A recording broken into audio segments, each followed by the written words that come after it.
Merlot ročník 2024 Premium ružové polosuché víno.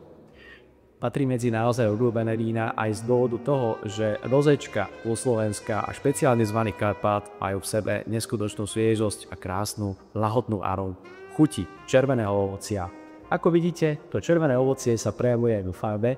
Je to svetlý čerešňovo-malinový otiek, ktorý spôsobila práve krátučká doba kontaktu šupiek s hroznovou šťavou, kedy sme scedili hrozno a po vylisovaní spracovali podoby ružové vína.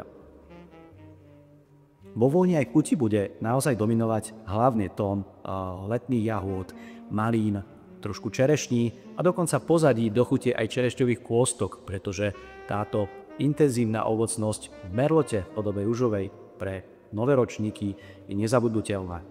Kombinujte ho ako aperitív, môžete ho spojiť s rôznymi cestovinami, šalátmi, ideálne cezar šalát s krutómi a môžu byť k tomu aj grillované tigrie krevete, pokiaľ nemáte, kľudne použite aj kuracie mäso. Odporúčam teplotu okolo 6 až 8 stupňov a nezabudnite Merlot najlepšie chuti s priateľmi, spoločnosti, príjemných ľudí a ja verím, že túto spoločnosť všetci nájdete.